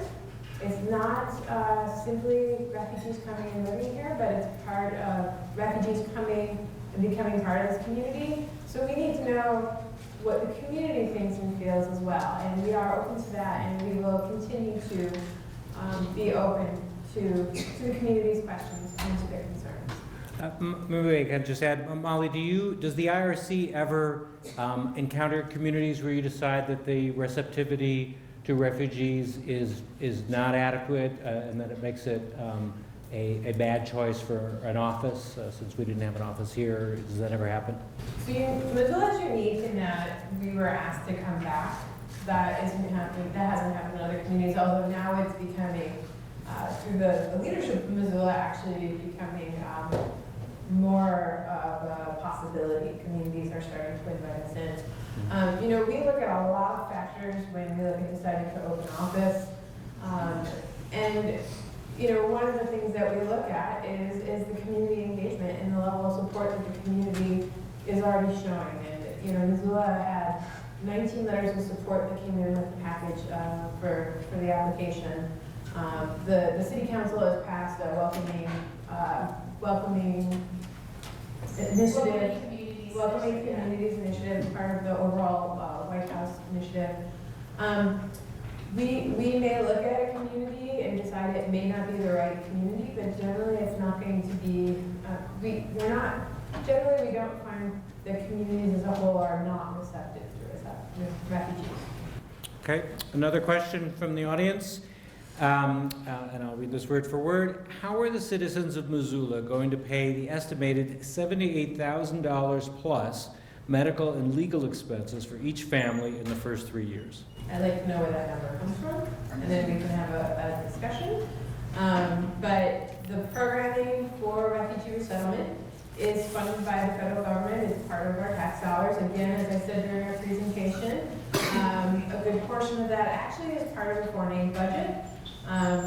refugees, when they come here, then start investing back into our community, solely looking at it at a tax basis. They're paying taxes, whether they're income taxes or property taxes. We don't have sales tax in Montana, so they're not paying that. But, you know, and they're giving back. So you may pay a portion of your taxes, 0.0002% of your taxes may go to the cost of refugee resettlement. But that's also 0.0002% of my taxes going to refugee resettlement. And there are programs that I don't agree to, but I still pay into it because as an American, it's my responsibility and to contribute in all ways. Okay, so just to be clear about that, there are no expenses from local government, local county, state government, or? Local county, no. The state government may fund programs as they develop the programs as Okay. well. So in other words, if a refugee, as you said, is eligible for any kind of state support. It's actually, at least the initial service period, the TANF dollars, the refugee cash assistance, is federal dollars that goes to the state, is administered by the state and has state rules. And I think what Molly's talking about too are these initial upfront service costs. I do think that there are commitments made by cities and counties that provide some funding depending on what city or county that is. And that would be on a very individualized basis decided there, you know, but the initial upfront funding for refugees is our federal dollars. So do I still qualify for some of that? No, you're done. You're done. And Sorry about that. actually of note, there's a really great organization. They're an independent think tank. They're called the Migration Policy Institute, and they have a lot of really great statistics and information. I'm speaking to you because you're asking the questions, but I should probably be speaking to you guys. And on average, you know, as Molly was talking about the program being heavily front-loaded, after 10 years of a refugee's stay here, all of those costs sorry, how am I getting this out? The amount of social services that refugees are receiving nearly equal the amount that a U.S.-born citizen receives. So, for example, about 3% of refugees after 10 years are still on some sort of food stamps. And that about 2% of the American population are also on food stamps. So it really does even out to the same levels of services that Americans are using. And like you mentioned earlier, 85% of refugees through the IRC network are employed within 6 months. And as they become employed, they are now, the social service networks pull back and they stop receiving TANF and they stop receiving SNAP. But they are paying taxes in to our systems. And so they are reversing the process of the cost, the front-loaded cost. And I'm a witness to that. Yeah. I'm paying it. Federal also. Gladly, I'm sure. What happens to the 45% who do not apply for or receive citizenship? They just remain permanent residents of the Okay. United States. Okay, so And it could be that they came in at an age where they possibly couldn't apply. And somebody may arrive here and be 70 years old when they arrive. They're not going to learn any foreign language. After 15 years, they might have a waiver for the English language requirement. So, you know, it's not easy to learn a new language, especially if you may have other challenges or you may be significantly older. And other people may choose not to become citizens. That is their choice. Okay, but there's no bar to them staying on indefinitely, or would they? Here definitely as permanent residents. Okay. Certain benefits become, they become ineligible for certain benefits after 9 years if they haven't become citizens. Okay. And after 1 year, after being here, they do have to apply for the equivalency of a green card or they can get detained and sent back. So Or just retained until they apply. detained until they apply. And if for some reason they were not granted that green card, what is the process after that? Is that, It's very rare that a It's very person rare. might not be granted Mhm. the permanent residence. At that point, they would probably be, it would have to be a very severe ground not to be provided, approved, so they would then be put into potentially removal proceedings in the United States, or be granted an alternative status, like withholding removal, which means that you're not here as a resident, and if conditions change in your home country, you may be returned. okay, So so, there are options available, but generally refugees are not denied their permanent residence. who is held accountable if a refugee commits a crime or possibly makes a terrorist attack? The law. The law holds the refugee accountable. Okay. And is there any difference, to your knowledge, in how a refugee is treated if they commit a crime or in the possible consequences for committing the crime? If a refugee commits a crime and they plead or they're convicted of crime, and they do their jail time, the service may then decide that they want to start removal proceedings on them, which could impact their permanent residence or citizenship application, or could result in them being detained by the immigration service until the time where they can return to their home country without persecution. But So, I mean, the service does have options available, the immigration service does have options available if a person commits an act, the criminal act. Okay, so the privileges that they received when they're a refugee can be revoked if they show themselves to be undesirable? yes. Okay, and Wilmot, you're... Yeah, that's what I said. The refugees are not above the law. They will follow, they have to follow the law. Mhm. If they I've had speeding tickets when I was a refugee, you know, but I had to go to court. I had to pay my fine. That's on a smaller scale. But what I'm saying is that if they break the law in this country will take its course. If the country if the law deems it undesirable, they'll be deported. Or detained. Okay, well, I think that's the question, is whether or not they could be deported for committing the crime as opposed to being put in prison, which would raise questions about the money that's being spent on them, and I'm reading some things into the question, but... Yeah, well, you know, refugees are human beings, right? That's the first thing, they're humans. So there's a full spectrum of people who come to the United States. What we do know when they come here as refugees is that we've done a background check, and we know that they haven't committed a crime, they haven't been convicted of committing a crime, and they aren't known to have an intent to cause harm in the United States. That doesn't mean that when a refugee comes here that they may not do something bad. It is a possibility, because we are dealing with human beings, and when you have a spectrum of people, there's a capacity that something bad can happen. I do know, statistically speaking, that refugees have a lower rate of committing crimes than the American population as a whole. And I do know that when refugees do commit crimes, they are held accountable for those crimes. Another question in that genre is, what happens if a refugee becomes chronically homeless? The services, it depends on what point they are. You know, if they've just arrived, we provide supports up to 5 years of assistance, and after that, theoretically, they would become citizens and they're eligible for any benefits that U.S. citizens are eligible for. So whatever support mechanisms are in place in the community will determine what's available to support that. Okay. Quite a few questions about how the screening process that Wilmot talked about works, exactly how deeply you can look, and in particular, a couple of people have asked, is there any way to look into somebody's political background? Is that part of the screening? Let me just say this. You can come up here. The process works. All right, you see, what people don't know is that Uncle Sam has eyes all over this place.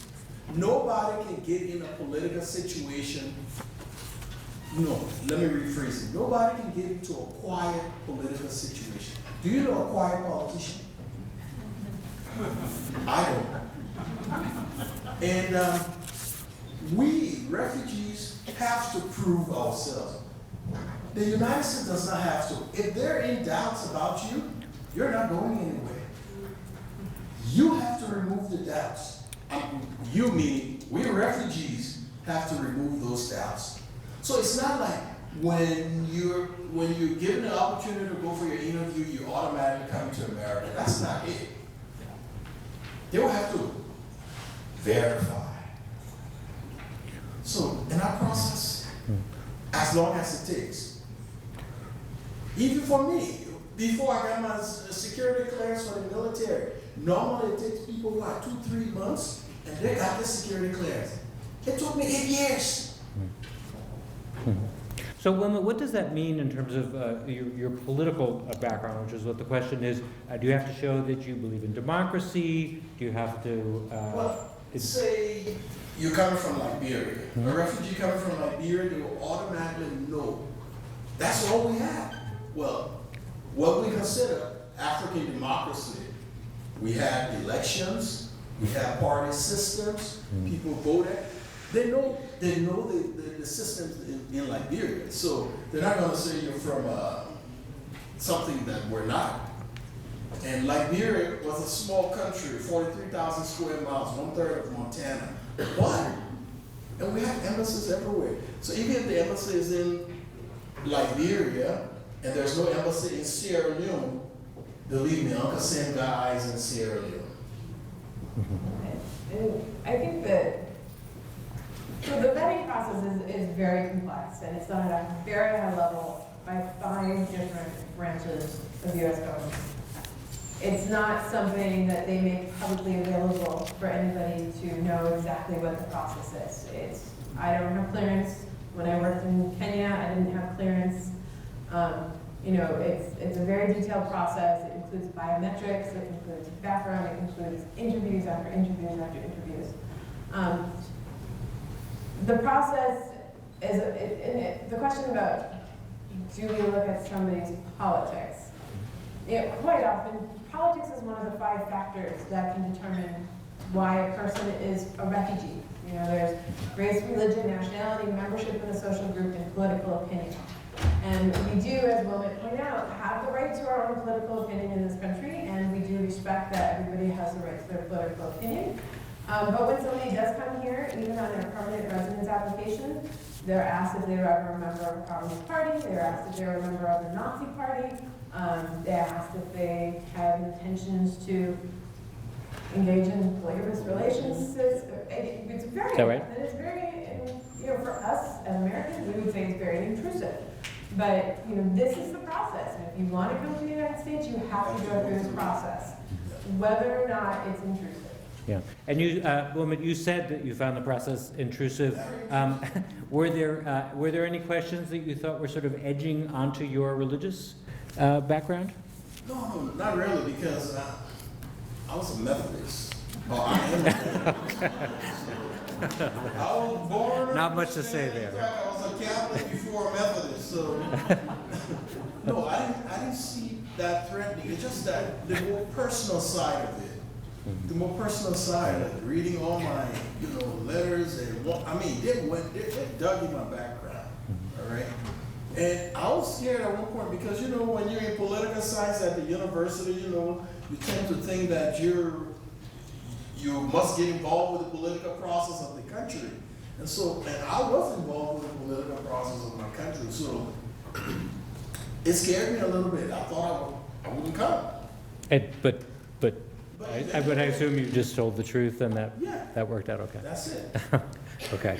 Another question to ask about how refugees are selected, and I think maybe this verges on the question of how you get to be designated as a refugee by the UN process, and then how the United States chooses which very small number of that millions and millions of people you're talking about end up coming here, as opposed to other countries that have similar relocation processes. Anybody who comes to the United States as a refugee for resettlement has selected to apply to the U.S. Refugee Admissions Program. We don't pick them, they choose to apply to our program. That said, we only have a limited number of slots, and there are potentially 65 million displaced people throughout the world. We do identify as a country what we call priority populations that may qualify for our attention in larger numbers. For example, the Congolese are what we call a priority 2 group, and in order to qualify to come here as a refugee after you apply to the program, you must have fled Congo before 2005 and be from a specific region to be in this priority grouping. So we do identify priority groupings, but we also do individual cases as well. At any one time, if we say are getting 110,000 refugees, say 30,000 of them are coming from the sub-Saharan African continent, we might have 120,000 in processing. And they may come out at the other end and be resettled, or they may self-select out, they may be determined that they don't fit into our definition of what a refugee is, or other issues may arise. Yeah. So, and since we know that there are a large population of Hmong who ended up in Missoula, we know that Somali refugees are often in specific pockets in Minnesota and different places. Can you talk about how that happens? Since I think when the question has come up about why certain nationalities have ended up here in Missoula, there is some consideration given, isn't there, to occasionally to concentrating populations so that they will be they won't be the only ones there, or no? We want to maintain a healthy balance of populations. We don't want to have all Somalis in Minnesota, all the Hmong in Montana.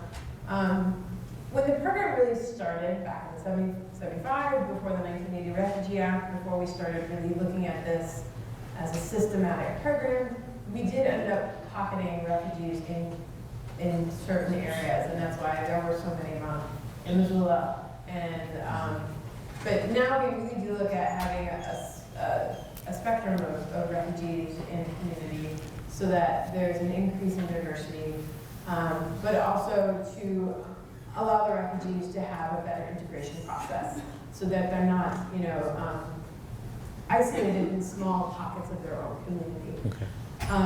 We will identify what languages are available and what populations we think may thrive here. And we will also look at what is being processed. So it's a combination of different factors.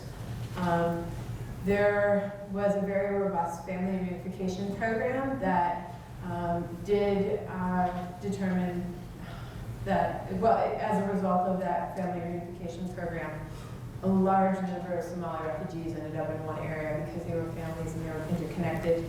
The same with the Burmese in India and other places. But the family reunification program has really been modified, and people can still bring specific family members, but it's not as large as it was when those programs received so many refugees. So it's evolving. Well, Yeah. I think on top of that, it's a very, it's like mom, dad, that get to come, mom, dad, children, and there's like blood tests that they do now. to Yeah, make DNA sure testing is done. that is truly your mom and dad. But I think there's one more factor when we see kind of groups forming communities together, is that refugees do have freedom of movement once they're here. And although they're encouraged to stay in the locations that they arrive in for those initial services, they're free to move just as any other citizen is free to move. So sometimes when there is a location that has less expensive housing and a lot of jobs, you do see refugees move into those locations. Great. I haven't left yet, remember that? What is the role, if any, for a local sponsor to increase the likelihood of gaining refugee status?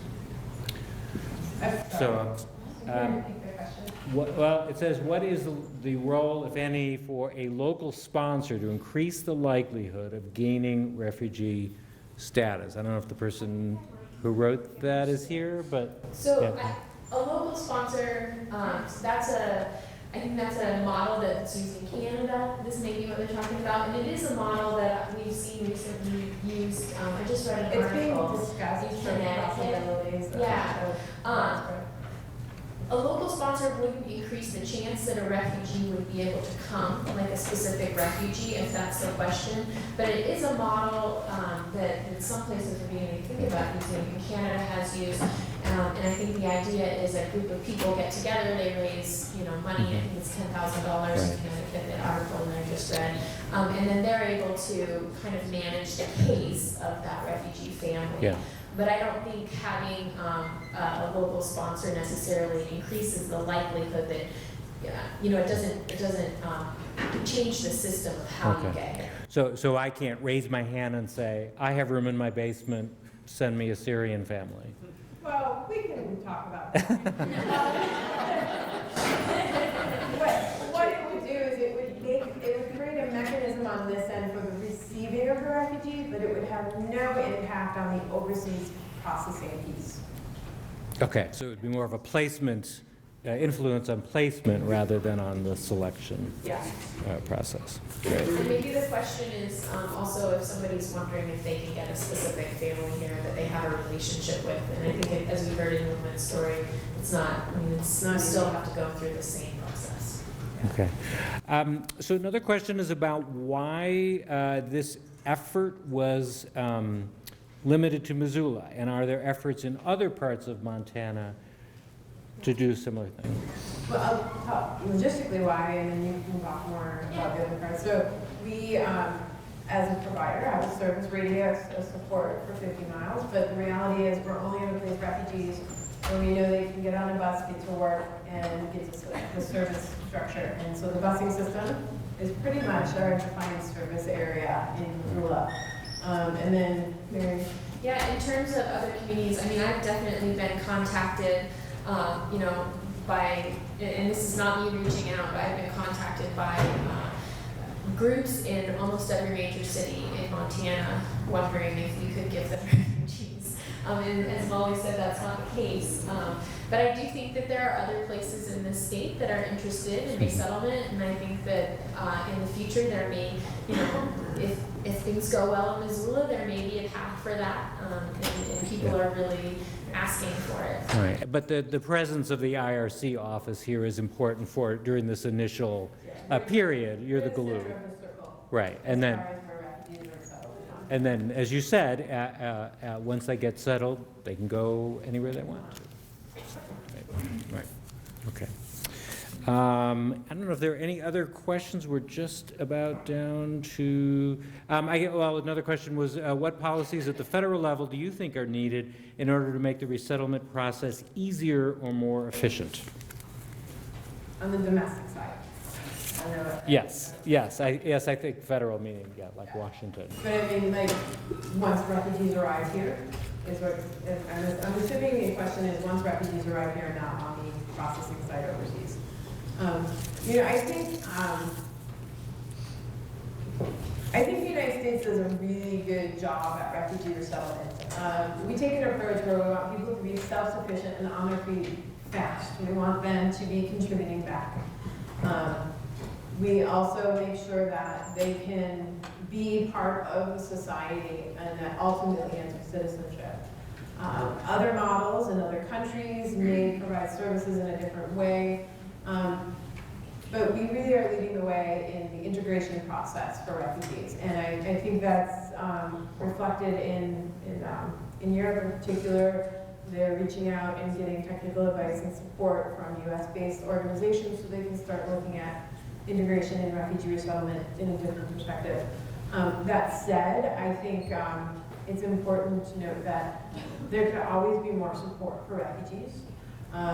There's not a lot of initial funding that goes to support refugees when they get here, but there are a lot of really good guidelines and a lot of best practices that have been codified into our cooperative agreements so that we are providing support. I think that this is one of the examples of a shining light program that I think benefits an individual on a humanitarian level, but benefits communities as well. And of note, this past year, I think 11 leaders from the EU visited Boise, Idaho, because they've done such a spectacular job at integrating the thousands of Bosnian refugees that landed there in the 90s. So the world is definitely looking to the quality of work that we do here with refugees. Okay. Also, we're one of the few countries that do resettlement of individuals who may be disabled or elderly. A lot of countries do resettlement on a very individual basis, looking at the individual instead of the persecution. All right. So it's getting late, so I'm going to make this the last question. Do you accept non-cash donations? Absolutely. Clothing, housewares, etc.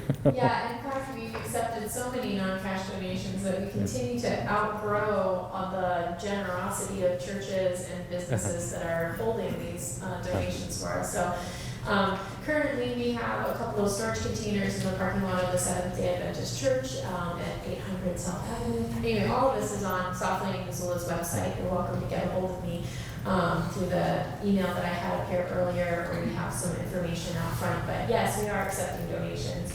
A really neat part of that process is that the more that we can provide to furnish homes, the less of that initial reception and placement money has to go to buying those furnishings, so their money might go longer, an extra month's rent or something like that. And also we'll take gift cards, and if we receive gift cards that we then utilize to support refugee families, we treat them as cash donations, so for tax purposes, they're considered a tax donation, even though they're a gift card. Okay. Good. I have a gift card to the Dairy Queen that I'm trying not to use, so I'll give that to you. Anyway, thank you very much for coming out. We appreciate all your questions. Thank you, Mary, Molly, and Wilmot.